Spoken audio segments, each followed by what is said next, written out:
Teknik argumentasi dalam gugatan menyatakan fakta hukum secara runtut. Nah, ini juga merupakan keharusan ya, keahlian seorang calon-calon analis hukum, calon-calon sarjana hukum, calon-calon advokat, termasuk calon-calon hakim gitu ya. Bagaimana menyatakan fakta hukum itu secara runtut. Tidak boleh asal-asalan, ugal-ugalan, tidak runtut, tidak terperinci. Harusnya di poin D disimpan di poin A dulu, kemudian Z dulu, kemudian F gitu ya. Jadi harus terstruktur rapih. Bagaimana kronologi. Nah, itu yang disebut dengan runtuyan hukum, runtuyan fakta hukum, itu adalah disebut dengan kronologi hukum. Dan kita harus menuangkan gagasan secara tekstual itu dengan runtut dalam gugatan, supaya hakim termasuk yang digugat mempunyai pemahaman yang jelas tentang fakta yang terjadi. Karena mungkin iya kita sebagai pengacara penggugat dengan si yang menggugat, klien kita, itu tahu faktanya seperti apa. Nah, kita harus menyampaikan fakta itu kepada orang lain, kepada pihak majelis hakim, kepada pihak penggugat, ya, tergugat dengan narasi yang baik agar mereka juga memahami apa yang ada dalam isi pikiran kita, apa maksud kita, gitu ya.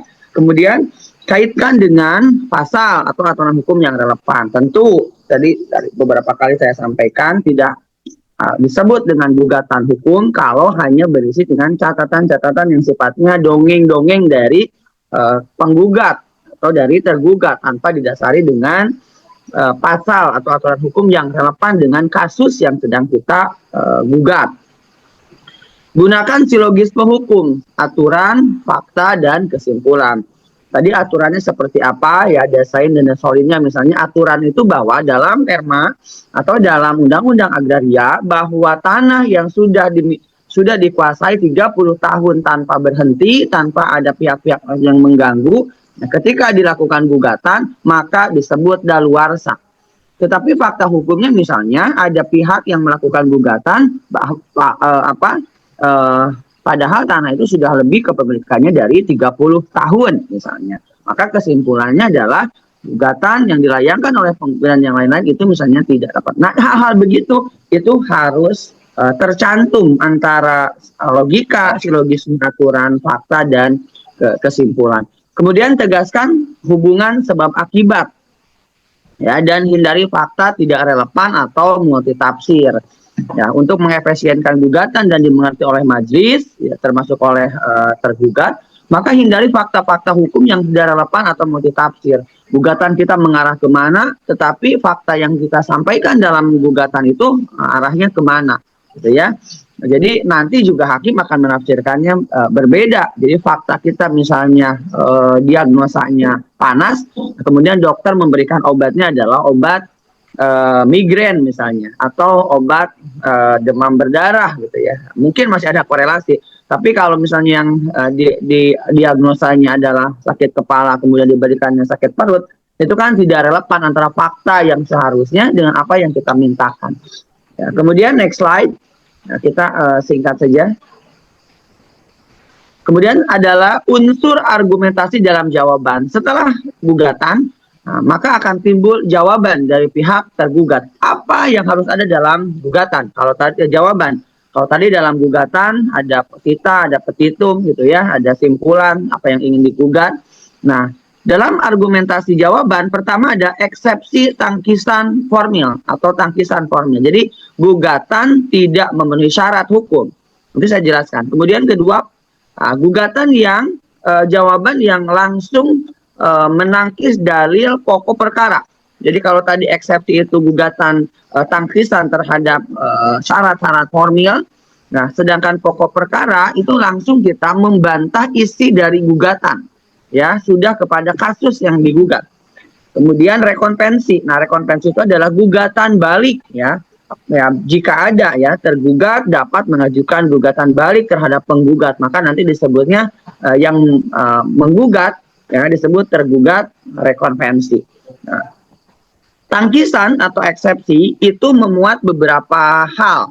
Ya, apa saja yang ada dalam eksepsi? Contoh, yang ada dalam eksepsi itu tidak menyasar kepada pokok perkara. Jadi belum membantah kepada pokok perkara. Misalnya penggugat mengajukan gugatan terhadap tanah, ya, karena kepemilikan dan yang lain-lain. Nah, kita belum memberikan jawaban kalau eksepsi itu jawabannya. Jadi di jawaban itu ada eksepsi namanya.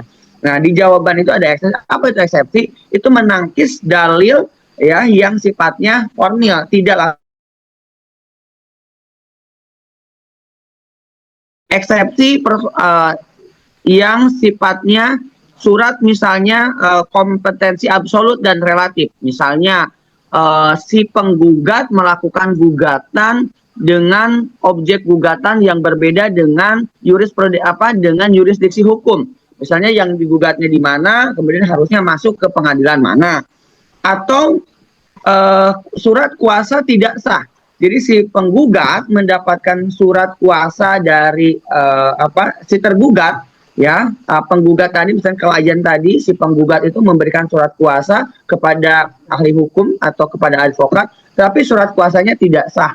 Nah, kemudian obscur libel atau gugatan kabur. Itu tadi kenapa kita dalam membuat gugatan itu harus jelas, karena nanti kalau kita membuat gugatan tidak jelas atau obscur libel, ketika nanti si tergugat memberikan jawaban, itu bisa melakukan eksepsi dalam jawabannya, menyebutkan bahwa gugatan itu kabur. Atau kemudian error in persona. Apa itu error in persona? Salah orang. Contoh, kita mendapatkan sebidang tanah dari si A. Ya, si B, si B nih yang digugat, mendapatkan tanah dari si A. Nah, si C menggugat kita langsung kepada si B, kepada kita, tanpa melihat kita mendapatkan tanah itu dari si A. Nah, maka itu ya bisa ada dua kemungkinan, salah orang atau kurang pihak. Contoh, kita mendapatkan bukti sertifikat tanah misalnya dari bank karena lelang. Kemudian kita digugat oleh yang mendapatkan tanah, seakan-akan kita mendapatkan sertifikat tanah dengan cara yang tidak legal. Padahal misalnya kita dapat lelang dari bank. Maka si bank itu harus juga masuk ke dalam pihak tergugat. Misalnya turut tergugat 1, apa turut tergugat 2, sedangkan ini tidak dimasukkan. Nah, maka itu bisa dalam eksepsi itu disebut dengan kurang pihak. Nah, ada kurang pihak, ada salah pihak. Nah, kalau salah pihak itu adalah error in persona. Seharusnya si A yang digugat, ya kemudian malah kita yang digugat, yang tidak ada hubungannya. Maka kita bisa simpulkan dalam eksepsi atau tangkisan kita bahwa gugatan mereka adalah error in persona. Nah, atau kemudian nebis in idem, tuntutan ganda atau sudah diputuskan kemudian digugat dengan tuntutan yang sama. Nah, itu adalah eksepsi tangkisan di awal yang belum masuk ke pokok gugatan, pokok perkara. Nah, itu ada dalam jawaban. Ya. Kemudian pokok perkaranya. Nah, sekarang kita ke pokok perkara. Apabila penggugat mengajukan gugatan misalnya pasal ini tentang hutang piutang, maka kita juga menjawab dalam dalil jawaban kita adalah tentang pokok-pokok pikiran atau dalil-dalil fakta-fakta yang hubungannya dengan hutang piutang. Contoh, gugatan mereka menyebutkan ketika kita tidak melakukan pembayaran hutang, maka disebut wan prestasi. Nyatanya, pasalnya misalnya pasal 301 atau pasal berapa. Nyatanya kita telah melakukan atau klien kita telah melakukan pembayaran hutang, ada itikat baik sekalipun belum seluruhnya dilunasi. Tapi dalam ilmu hukum perdata, ketika kita ada itikat baik, berapapun yang kita bayarkan, asal itu kita bayarkan, nah maka itu tidak disebut wan prestasi. Maka sebutkan dalil kita, bahwa kita telah melakukan pembayaran pada tahap pertama sejumlah ini, sekalipun belum seluruhnya. Maka hakim perlu menolak atas wan prestasi tersebut, karena wan prestasi syaratnya adalah tidak ada itikat baik dan tidak ada pembayaran, sekalipun parsial pembayarannya. Nah, hal-hal itu adalah fakta yang harus kita kemukakan dalam jawaban yang menyasar kepada pokok perkara. Kemudian rekonvensi gugatan balik. Nah, ini yang selalu ada ya dalam kegiatan atau dalam hukum tata beracara di pengadilan perdata. Ya banyak ya kasus hukum yang melakukan rekonvensi. Kemarin saya dengan Pak Dr. Fadilah ada 2 kasus hukum, kebetulan sama-sama tentang kasus kepemilikan tanah, sengketa tanah ya di pengadilan negeri. Kemudian kami menjadi tim ya di bawah Pak Doktor. Nah, ada karena kita digugat, nah kemudian kita juga dalam jawaban kita eksepsinya adalah tadi ya, error in persona, salah pihak ya, karena kita digugat tidak pihak B tapi pihak A-nya tidak. Kemudian kurang pihak ya, harusnya misalnya yang digugat itu juga pihak bank dan yang lain-lain. Nah, kemudian kita bisa masukkan. Termasuk kita melakukan rekonvensi, mengajukan gugatan balik terhadap gugatan mereka. Dan ketika kita mengajukan gugatan balik atau rekonvensi, maka pihak penggugat ya, disebutnya menjadi apa? Menjadi tergugat rekonvensi. Itu ya nanti istilah-istilah hukum. Next slide, masih ada? Saya lupa kalau mata kuliah kita tidak hanya dibatasi oleh SKS, tapi dibatasi oleh waktu Zoom. Contoh argumentasi gugatan. Posita, tergugat lalai membayar utang sebesar 500 juta rupiah berdasarkan perjanjian. Dasar hukumnya pasal 1239 KUH Perdata tentang uang prestasi. Petitumnya memohon agar tergugat dihukum membayar utang beserta bunga. Nah, ini contohnya. Positanya tergugat lalai membayar utang. Ya, kemudian dasar hukumnya pasal 1239 KUH Perdata tentang uang prestasi yang tadi saya sebutkan. Kemudian petitumnya memohon agar majelis ya menghukum penggugat membayar hutang yang beserta bunga. Nah, next slide. Nah, kemudian, contoh argumentasi jawabannya dalam eksepsi gugatan kabur atau obskur libel bahwa petitum tidak jelas, ya, bahwa pihak tergugat tidak membayar hutang sebesar 500 juta, kan tidak gugat, tidak runtut. Ya, harusnya disebutkan dulu bahwa asal mulanya ada perjanjian, misalnya perjanjian pembayaran hutang dilakukan ini. Kemudian pokok perkara tergugat telah membayar sebagian, bukti kwitansi terlampir. Nah, itu yang tadi saya sampaikan. Apa dasar hukumnya? Pasal 1381 KUH Perdata bahwa hutang hapus karena pembayaran, sekalipun tadi pembayaran itu dilakukan dengan parsial. Jadi tidak serta-merta diberikan disimpulkan uang prestasi ketika kita menyepakati pembayaran hutang itu misalnya dilakukan dengan kesepakatan kemampuan pihak yang memiliki hutang, misalnya 10 juta per 1 bulan. Nah, itu gugur ya, gugur dalil tentang wan prestasi. Karena dalam hutang piutang itu pada prinsipnya adalah perdata ya, kecuali misalnya ada etika tidak baik, ada unsur gharar, ada unsur penipuan, baru masuknya ke pidana misalnya. Tapi selama itu dilakukan dengan baik, hutang piutang itu tetap dalam kasus perdata. Kemudian kesimpulannya gugatan penggugat harus ditolak seluruhnya. Nah, itu kesimpulan. Jadi setiap gugatan maupun jawaban harus disimpulkan. Kalau dalam gugatan bahwa majelis hakim harus menghukum tergugat misalnya dengan ini. Permintaan kita apa? Nah, kalau kesimpulan harus juga disimpulkan. Dalam jawaban itu kesimpulannya misalnya gugatan penggugat harus ditolak seluruhnya. Sebagian apabila majelis berpendapat lain mohon keadilan yang seadil-adilnya atau putusan yang seadil-adilnya. Ini contoh ringkas saja. Next slide.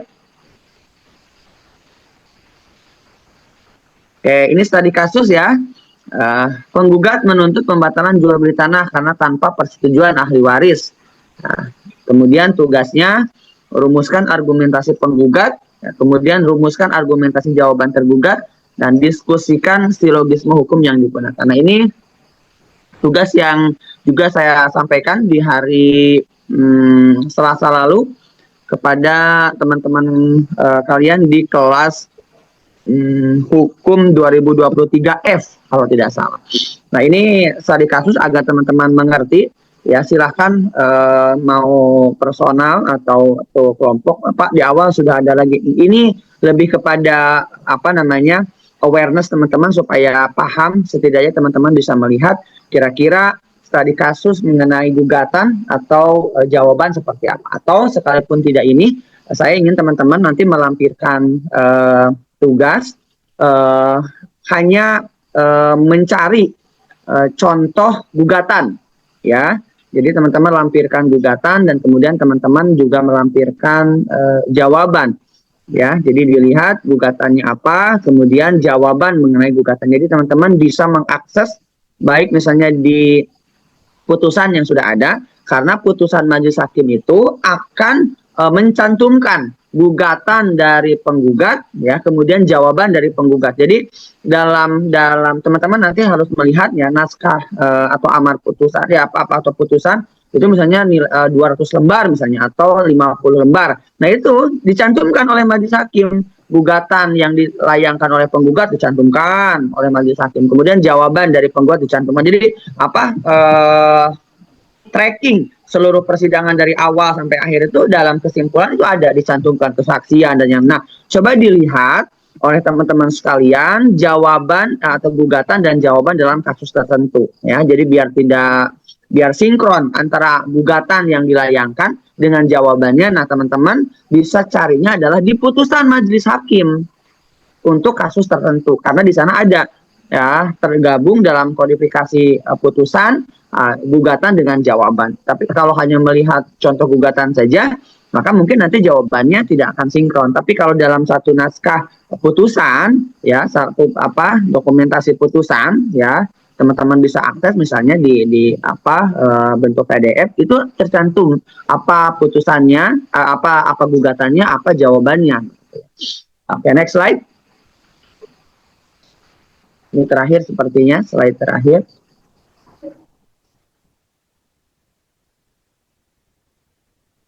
Sebagai simpulan, ingat ya, dalam eksepsi itu ada tadi nebis in idem, ada obscur libel, ya, ada error in persona, termasuk surat kuasa tidak sah, termasuk misalnya ada ahli waris yang melakukan gugatan, tetapi dasar penggugat itu melakukan gugatan, ahli waris itu hanya dibuktikan oleh surat keterangan waris dari desa. Sedangkan dalam perkara perdata disebut dengan ahli waris dan bisa berperkara itu apabila keterangan ahli waris itu dilakukan atau dikeluarkan oleh pengadilan. Nah, hal begitu itu masuk ke dalam eksepsi ya. Tadi saya lupa sampaikan. Next slide deh, simpulan. Kalau tidak salah ada satu slide terakhir. Sebentar Bapak nge-lag. Oh, nge-lag.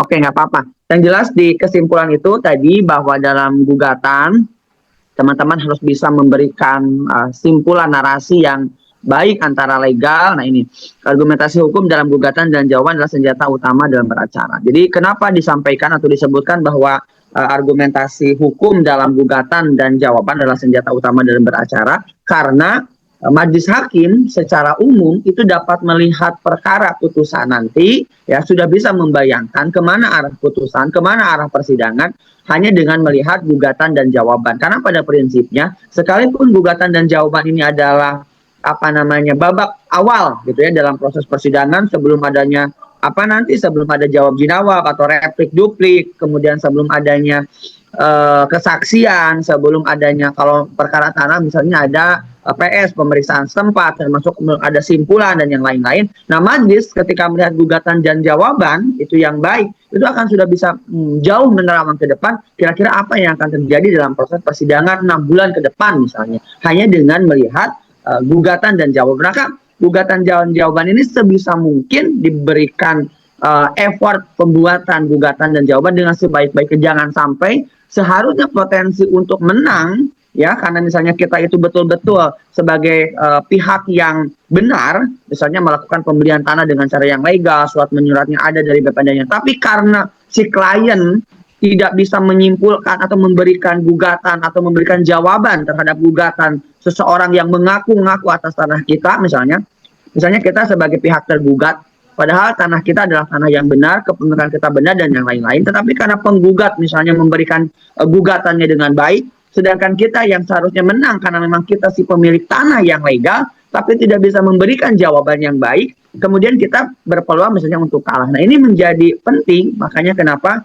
argumentasi hukum dalam gugatan maupun jawaban adalah senjata utama dalam beracara. Itu fondasi. Ya, kekuatan argumen itu adalah kombinasi fakta tadi. Faktanya apa? Ya, baik dari penggugat maupun tergugat. Kemudian hukum, ya, dalil-dalil gugatan, dalil-dalil jawaban. Kemudian logika berpikir itu juga bisa. Jadi tidak hanya fakta hukum, tidak juga dalil hukum, tapi juga gabungan ya, silogisme hukum yakni fakta hukum, ya, fakta hukum dan logika berpikir kita. Tidak mungkin misalnya tanah yang sudah dikuasai 30 tahun ya sudah dibangun apa-apa, si pihak yang menggugat tidak tahu bahwa tanahnya misalkan dikuasai setelah 30 tahun baru mereka menggugat. Itu kan silogisme logika hukum ya yang tidak utuh. Kita misalnya menguasai tanah selama 30 tahun dibuat bangunan dan yang lain-lain, tapi si penggugat yang merasa memiliki tanah tersebut tidak komplain misalkan sedari awal. Sesudah 30 tahun, ini kasus yang baru saya tanganin kemarin, jadi ada tanah yang kita miliki, si klien kita adalah sebagai tergugat, punya tanah, beli tanah ya dari ibu dari si ahli waris, jadi ahli warisnya yang menggugat. Ya, kita membeli tanahnya dari ibunya. Sudah 30 tahun, itu sudah dibangun dan yang lain-lain. Dan mereka keluarga menyaksikan bahwa tanah itu dibangun dan yang lain. Tidak mungkin kalau tanah itu tidak dibeli, ketika kita membangun, pasti pihak keluarga kan akan merespon, menuntut dan yang lain-lain. Tidak mungkin sudah 30 tahun, ya sudah terdiri bangunan dan yang lain-lain, baru si ahli waris misalnya menggugat. Nah ini silogisme hukum yang harus, logika hukum yang harus dicantumkan juga untuk menguatkan dalil-dalil gugatan maupun jawaban antara fakta, hukum, dan logika. Terakhir, advokat yang baik itu harus jelas, sistematis, runut ya, runut. Jadi tidak ugal-ugalan gitu, memposisikan kerangka hukum. Nah, itu perlu pembelajaran ya teman-teman. Kemudian antisipatif terhadap bantahan lawan. Itu materi yang disampaikan pada malam hari ini. Ada waktu 5 menit ya untuk berdiskusi. Berdiskusi itu tidak harus bertanya kepada dosen, tapi juga ya saling bertanya atau saling berdiskusi, atau mungkin ada bantahan tentang apa yang disampaikan. Nah, dalam perkuliahan itu hal yang wajar dan itu menjadi dinamika tersendiri. Silakan teman-teman, saya cukupkan terlebih dahulu. Silakan ada 1 atau 2 orang yang mungkin ingin berdiskusi atau memberikan contoh atau pernah mengikuti, misalnya saya pernah sharing nih, saya ikut pernah mendampingi misalkan kuasa hukum sebagai magang dan yang lain-lain. Nah, kasusnya begini, mungkin boleh dalam waktu 5 menit sebelum kita tutup. Saya cukupkan dulu ya materi pada malam hari ini. Silakan teman-teman dikembalikan.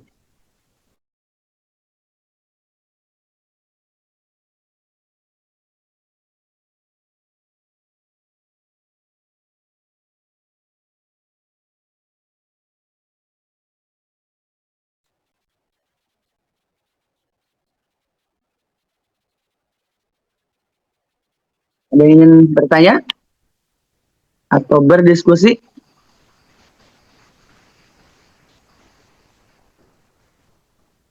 Atau menyinggung mata kuliah yang lalu atas nilai? Tadi bilangnya sudah aman ya. Yang kurang undangannya. Silahkan, masih ada waktu sampai pukul 20.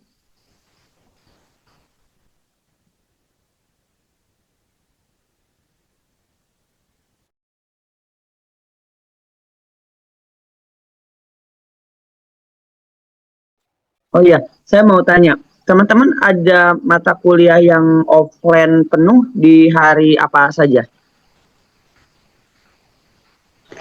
Di hari Rabu, Pak. Di hari Rabu. Iya, Pak. Saya ada beberapa mata kelas yang offline di Saputra. Maksudnya biar berbarengan, biar nggak, kalau ada yang offline dalam satu waktu itu saya bisa menyampaikan, termasuk hari Sabtu saya di Pasca. Oke, ada yang ditanyakan teman-teman sekalian atau yang didiskusikan? Ini calon-calon ahli hukum Nusa Putra yang sudah semester 5. Betul ya? Semester 5 ya, teman-teman? Iya, Pak. Sudah kehususan pidana perdata, sudah mulai magang-magang atau magang di semester berapa? Untuk magang di semester 6, Pak. Semester 6 ya? Semester depan ya? Oke. Iya, Pak. Ya, pendamping ijazahnya sekarang banyak ya. Ada public speaking, ada banyak sekali syarat sertifikat pendamping ijazahnya. Oke, ada yang ditanyakan teman-teman sekalian? Atau dicukupkan saja kuliah pada malam hari ini? Ya, tidak bertanya karena tidak mengerti atau mungkin mengerti, atau memang saking tidak mengertinya jadi bingung apa yang ditanyakan. Faktanya atau intinya teman-teman sekalian, bahwa gugatan dan jawab menjadi proses sangat penting dalam ilmu hukum tata cara beracara dalam hukum perdata ya, termasuk dalam mata kuliah argumentasi hukum. Karena memang mata kuliahnya argumentasi hukum, kita lebih pada menekankan argumentasinya, bagaimana menuangkan argumentasi yang sifatnya naratif, yang sifatnya verbal ke dalam yang sifatnya naratif dan legal, gitu ya. Berbeda dengan mata kuliah hukum acara perdata. Teman-teman sudah belajar hukum acara perdata? Sudah, Bapak. Nah, Sudah, Pak. itu kan lebih kepada tata cara beracara. Nah, tapi kalau argumentasi hukum, ya bedanya dengan tata cara beracara peradilan perdata pidana misalnya, atau beracara tata niaga, atau hukum acara tata usaha negara, itu lebih kepada penekanan argumentasi hukum, bagaimana mahasiswa sebagai seorang calon ahli hukum mampu merepresentasikan, mampu mempresentasikan, mampu mengejawantahkan, mentransformasi narasi-narasi yang sifatnya fakta tadi, ya, verbal, kepada yang sifatnya terbukukan, terdokumentasikan, ya, terkodifikasikan dalam narasi-narasi yang didasari oleh argumentasi hukum. Ingat, argumentasi hukum tidak cukup fakta-fakta hukum, tetapi juga perlu dengan logika hukum, ya, tentu dengan dalil-dalil hukum. Itulah yang disebut dengan argumentasi hukum, menggabungkan antara kombinasi fakta, ya, hukum dan logika. Itulah disebut dengan kekuatan argumen, baik dalam gugatan sekalipun dalam jawaban. Tidak bisa teman-teman memilih, Pak, saya ingin kuat berargumen dalam membuat gugatan. Apakah teman-teman yakin dalam nanti beracara teman-teman hanya akan menjadi penggugat saja?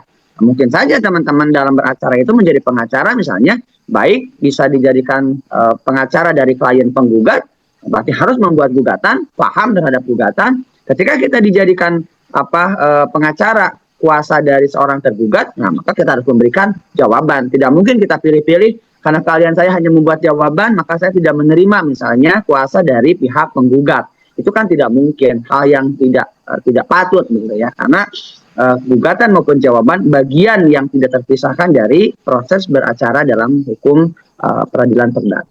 Mungkin itu, kalau tidak ada yang ditanyakan, mudah-mudahan teman-teman tidak paham, kemudian bisa menggali bacaan, gitu ya. Karena ini hanya sebagai pemantik saja, tidak mungkin dalam 2 SKS ini juga kita selesai.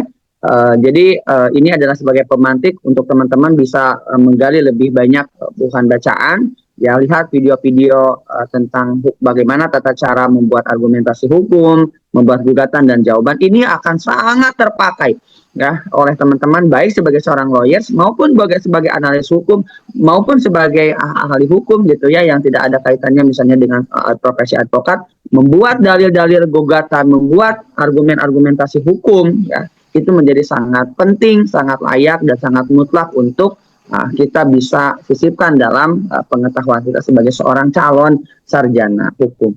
Baik, saya cukupkan teman-teman sekalian, mahasiswa ilmu hukum B 2023. Terima kasih atas kesempatan waktu yang diberikan dalam pertemuan perdana dengan saya di semester ini. Mudah-mudahan teman-teman, rekan-rekan mahasiswa senantiasa sehat. Ingat, sedang mulai masuk musim hujan. Jaga kesehatan, jaga kondisi, ya, jaga hati, dan jaga segala hal yang membuat kita tidak bahagia. Karena hidup, ya, kita yang menentukan kebahagiaan itu. Terima kasih. Saya senang, saya bersyukur, saya bangga bisa bersilaturahmi, bertatap muka, berinteraksi dengan teman-teman mahasiswa hukum A yang hari ini berkuliah. Secukupkan, wallahu muwaffiq ila aqwamit thoriq, billahi taufiq wal hidayah. Assalamualaikum warahmatullahi wabarakatuh. Mohon dikirimkan presensinya, ya. Waalaikumsalam. Selamat bermalam Jumat. Terima kasih. Terima kasih, Bapak. Sehat-sehat, ya.